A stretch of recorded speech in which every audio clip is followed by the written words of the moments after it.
अस्सलामुअलैकुम। Mail box कम भूले बिस्तरे गाने में मैं हूँ आपकी होस्ट डॉक्टर रूपा और मेरे साथ मौजूद है मेरी टीम। अस्सलामुअलैकुम। वालेकुम अस्सलाम। फिलहाल भूले बिस्तरे गाने ड्रॉप कर दिया करें। तो सर खाली फिर मेल बॉक्स नहीं है ना, फिर किताब के लिए कोई खास नाम दीजिए इसको। भूली बिस्तरी किताबें कह दिया करें, मैंने गुज़श्ता शो में भी कहा था। हाँ, सो आज से फिर री इंट्रोडक्शन कहती हूँ कि जी ये है मेल बॉक्स और हमारी भूली बिस्तरी किताबें। और आज की किताब बड़ी अहम है, वो है confessions of an economic hitman bye John Perkins. John Perkins बड़ी मज़े की नहीं है, बड़ी मुंतबिक होती है हमारे हालात और हमारे मामलात पे।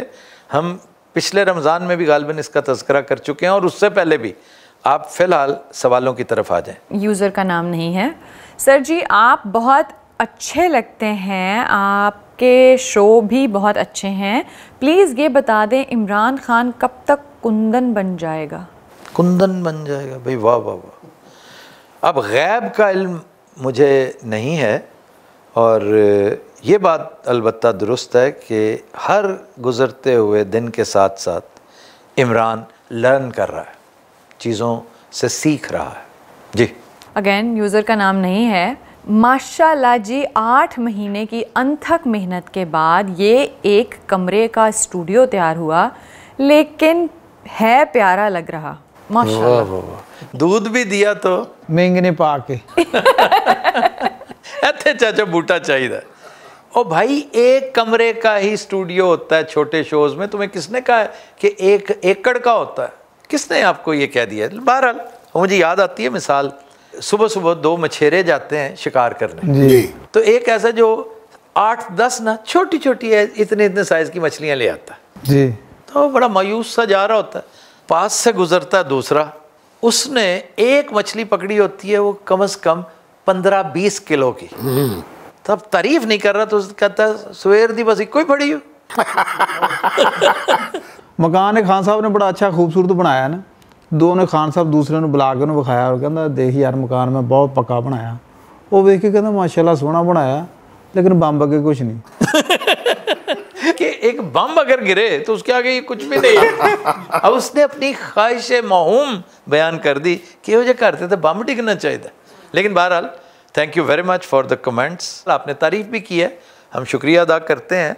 लेकिन ये ना अपना अमूमी रवैया ऐसा रखें कि तारीफ करनी तो खुल के करें या ना करें। इस तरह आप अपनी नेकी ज़ाया करते हैं। हमारा रवैया एक दूसरे के साथ, अजीज़ व अकारिब के साथ भी ये नहीं होना चाहिए। मैं इसलिए बता रहा हूँ मेरे भाई, इसको तनकीद मत समझना, आपकी बात सर आंखों पर, लेकिन इसको अमूमी रवैया ना बनने। नहीं, लेकिन आई थिंक उनका बेसिक मकसद टॉन्ट करना ही था। उन्होंने बाद में बस उसको न्यूट्रलाइज करने की कोशिश की है। नहीं, अगर वो ये भी कह देते हैं यार ये खुदा पहाड़ निकला चूहा, ये एक कमरे का स्टूडियो, बस यहाँ पे फिक्रा खत्म हो जाए। लेकिन प्यारा लग रहा है ये ना कहे, क्योंकि अगर प्यारा लग रहा है ना तो फिर आपको मेंगना पहिया। फिर पहली बात आपको नहीं करनी चाहिए थी।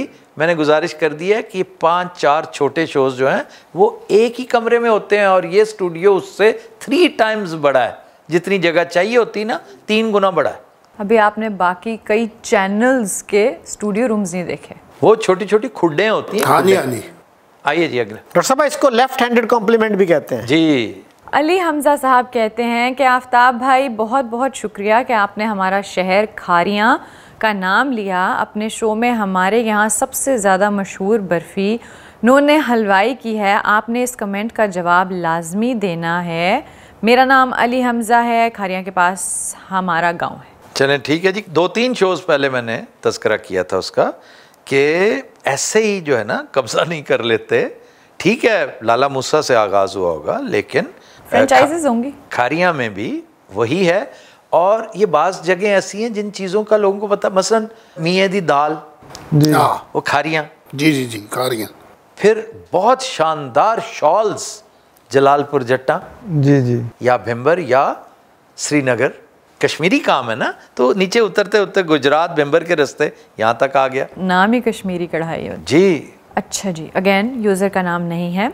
आफ्ताब साहब you are amazing indeed. Those who left you their talent is there but I notice they are ordinary of the ordinaries but same were best when they were with you on few things I have observations will not talk about it. Stay blessed. नहीं, इस पे मेरी गुजारिश ही होगी कि जो reservations हैं उनका बरमला इजहार करें ताकि हमें पता चले। अगर आप रिजर्वेशंस का इजहार नहीं करेंगे तो हमें अपनी इस्लाह करने का इस्लाह करने का मौका नहीं मिलेगा। और मैं आपके साथ एग्री करता हूँ, वो सारे बहुत टैलेंटेड हैं, एक से एक बढ़ के टैलेंटेड है, सारे ओलंपियंस हैं, गोल्ड मेडलिस्ट हैं, लेकिन कप्तानी के बगैर चलने वाले लोग नहीं हैं। ये काम ही ऐसा है। जी जी जी, इसमें कप्तानी के बगैर नहीं चला जा सकता।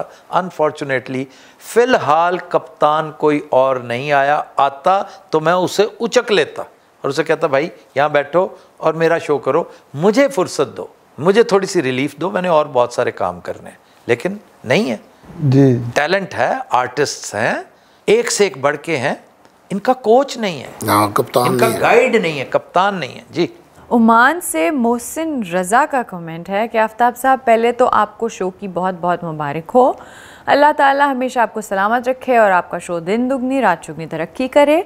मेरा एक सवाल है कि मैं 15 साल से खलीज में काम कर रहा हूँ, अभी कुछ महीनों में 2-3 पाकिस्तानी नौजवानों से मिला हूँ जो यहाँ पर ड्रामा करके भीख मांगते हैं, इससे पाकिस्तान का नाम ख़राब होता है, खुदारा इसका हल बताइए। अब इसका मतलब समझ आया, ड्रामा करके यानी वो अपने लोगों को पैसे मांग दे रहे हैं। हाँ, ये बड़े शर्म की बात है, बड़े अफसोस की बात है। एक किधर दी उन्हें उथे दी दसी कि पाकिस्तान दी दसी? भाई यहाँ पे पाकिस्तानी लोग जो ओमान में रहते हैं। अच्छा, ओमान में पाकिस्तानी लोग जो खलीज में जो यहाँ पे हैं, और ये बड़ी अफसोस की बात है। क्या किया जाए, आप हरम में जाकर देख लें, वहाँ पर पैन हैंडलिंग करते हुए आपको पाकिस्तानी नजर आएंगे, और कहते हैं जहाज़ के जहाज़ भर के आते हैं यहाँ पे एवरी रमज़ान, पहुँच चुके होंगे काफिले उस शाख के, कत्लगाहों से चुनकर हमारे अलम और निकलेंगे उस शाख के काफिले।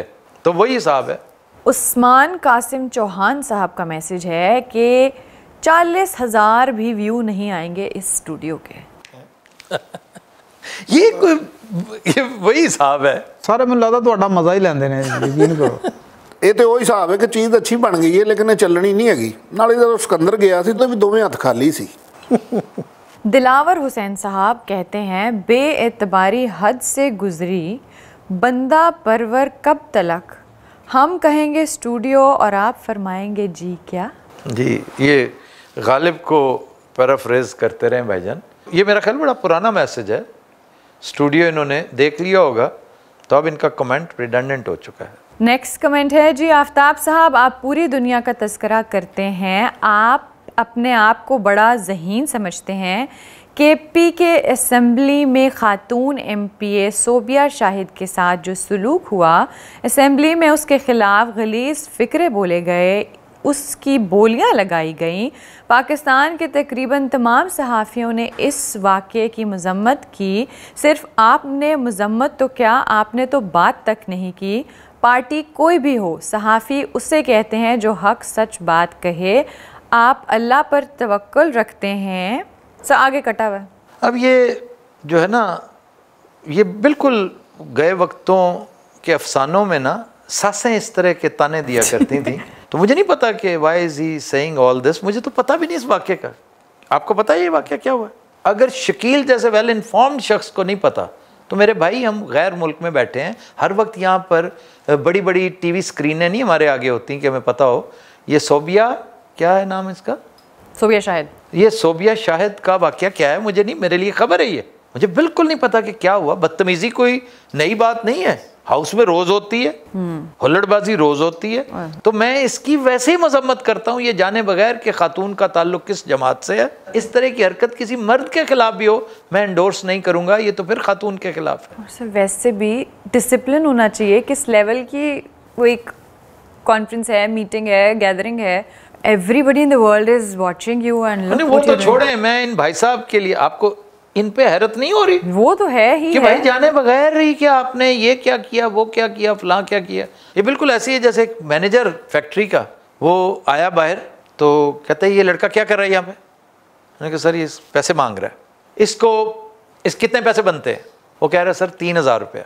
3,000 है ना, इसको 3 गुना ज़्यादा करो, इसके मुंह पे मारो और इसे कहो नेक्स्ट टाइम शक्ल ना दिखाए, आज के बाद फारिग है। जब ये तलाश करेगा ना नौकरी, फिर इसको समझ आएगी। वो 3 गुना ज़्यादा पैसे दे देते हैं, चला जाता है। कमरे में आके पूछता है ये किस डिपार्टमेंट में काम करता था? तो वो तो पिज्ज़ा देने आया था सर, पैसे मांग रहा था। जी शकील साहब। जी डॉक्टर साहब, ये किताब जैसा कि अभी जिक्र किया गया जॉन पर्किंस की किताब है जी। और इन्होंने ये थीसिस पेश किया है कि अमेरिका ने इकोनॉमिक हिटमैन की एक फ़ौज ज़फ़र मौज पाली हुई है जो दूसरे मुल्कों में मसाइल पैदा करते हैं और फिर उनको मजबूर किया जाता है कि अमेरिका के जो फाइनेंशियल इंस्टीट्यूशंस हैं उनसे वो इकोनॉमिक एड लें। बेसिक थीसिस इसका ये है। और ये बड़ी मुंतबक है बात, हमारे साथ यही हुआ, इंडिया के साथ भी यही हुआ था, लेकिन नरसिम्हा राव जैसे वहाँ पर पैदा हो गए। मैं इंतज़ार कर रहा हूँ अल्लाह ताला हमें भी कोई ऐसा बंदा अता करे इंशाल्लाह कि वो कुछ प्रैक्टिकल करे, उसके लिए चाहे उसे मिन्नत तरला करना पड़े लोगों का।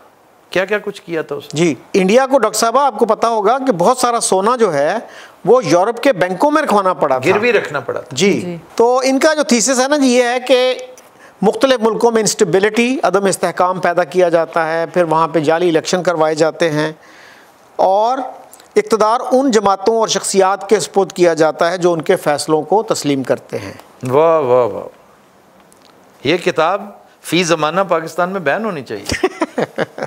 सर शुरू तो ये हुकूमतें इस तरह ही करती आ रही हैं, बस इस तरह ही है, बिल्कुल इस तरह एवं ही है। Very unfortunate. अच्छा, इस पे जो है ना डिसेंटिंग पर्सपेक्टिव भी एक है।